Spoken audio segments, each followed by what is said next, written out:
They do. They're normally absolutely fixed by the weather, and the weather's never quite right. And we're always moaning about the weather, but it's been awful this year. With the wet winter.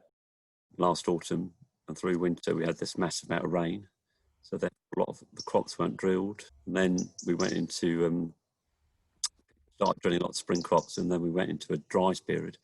A lot of spring crops didn't germinate till some of the rain in Aprils.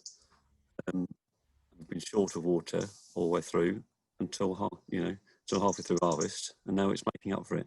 This spring, we're all crying out for a rain, and it's just amazing, how wet it was 6 or 7 months ago and how dry it got. We're talking, generally we have a harvest of 16 million tonnes of wheat every year, and they're talking about 10 or 11 this year, simply due to the weather. There's a lot of combining still to do in South England, but certainly Leicestershire, Northamptonshire, Bedfordshire, there's a lot of combining to do. I don't think there's any other industry that is affected by something that's outside your control. So I think the economics haven't been that great for the farming, and it keeps getting worse. So you either love farming and do it as a lifestyle, or you don't do it at all. There's certain things you can't control, and you just have to live with it and put up with it. And if you can't control it, you can't really worry about it too much, can you?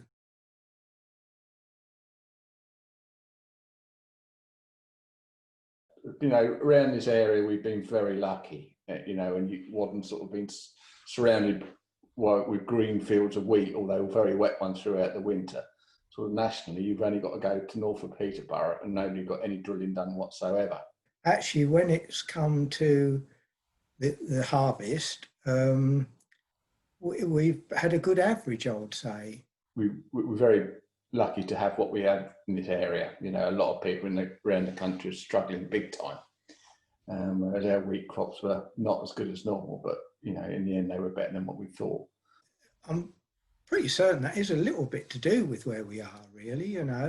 The weather, we are very lucky in Whaddon. It seems like there's the weather always seems to go around the hills. So you go, if you think about it, we're in quite a big valley here, and you've got the hills around Kelshaw and Royston, and then you've got the hills around Croydon.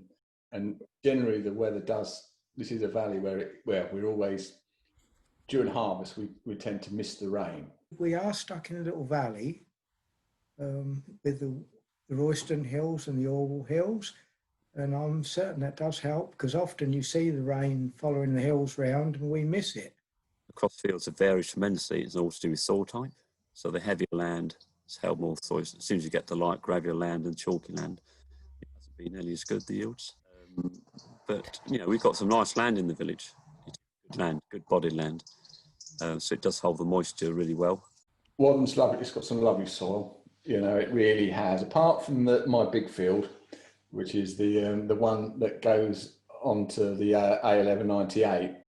And we've got quite nice soils here as well. I mean, you get some of the soils, Northampton, Bedfordshire, real heavy old clay, and you can't do much with when it gets too wet.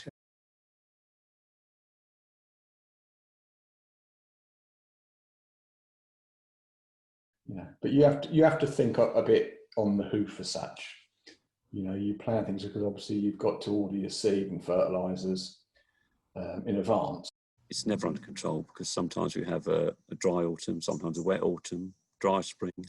But what we're finding now is that we're coming to have 2 or 3 dry months and then 2 or 3 wet months. It's not what we seem to remember, that was rain used to come regularly.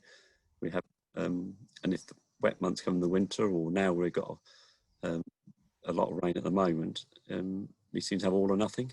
The forecasting is a lot better, so you do get an idea of what's happening a week or so in advance, and things like that. You've got a chance to work a bit better, and you perhaps did years ago. You tended to rely a bit on the old sayings and things, which there's obviously something in them. Farming, arable farming is all to do with crop rotations. So it depends on what crop rotation you grow.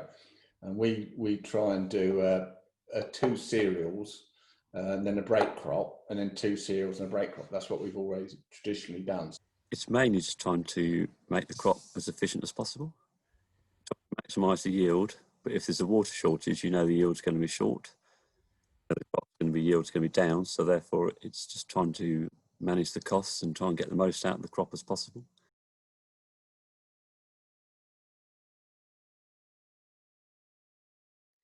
So physically, it's a lot easier, but I wouldn't necessarily say it's a lot easier because regulations have got, from when I started, there wasn't really much at all.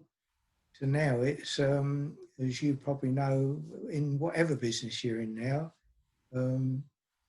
you know, there's plenty of paperwork to do.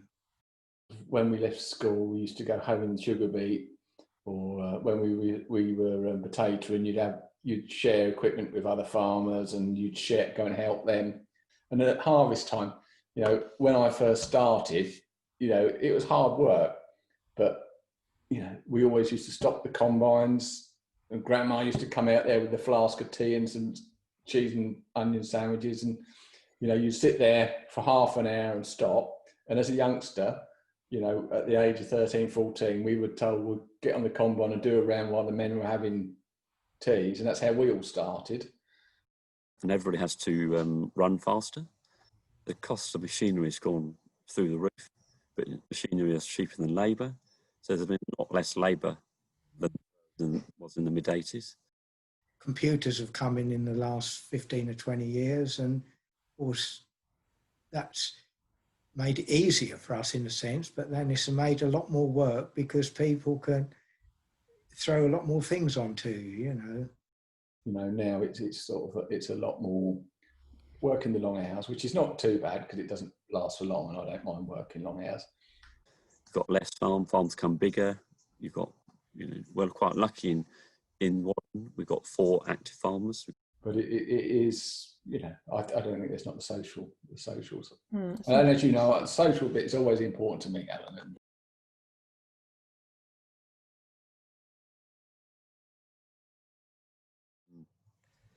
It's the end of harvest, and therefore we should be celebrating the gathering of the crops, because the crops, you know, are food. We need to, it all comes in. And I think a lot of people don't realise that, because if you just go to a supermarket, but certainly up to, well, because rationing didn't finish till the end of the 50s, etc. No. Festival was very important because we knew we'd be able to have enough food. You worry about people in the world having famines, and famines are certainly becoming more prevalent through Africa and areas, because we are changing. We're getting warmer in the centre of the world. So yeah, I mean, Harvest Festival is very important to celebrate that we have enough food for the next year. But it's a saying of thank you, really, for harvest, and we work a whole year for harvest. I've always enjoyed Harvest Festival. It is a time to sort of rejoice and reflect on, you know, how harvest has gone. You know, it does give me some sort of self-satisfaction as well, because looking around the church and seeing, well, you know, I helped produce a lot of that. I really feel blessed for being what I am. You know, I am jolly lucky, you know, especially this year. Well, for not just this year, but obviously it's going on. Obviously, I'm so lucky I am doing what I'm doing, you know, but I do give thanks for what I am and what I do, because I really enjoy it. It's my life, really. God created heaven and earth, didn't he, and everything on it. We've worked the whole year to try and grow something. He's provided us with that at the end of the year. And it's a way of saying thank you.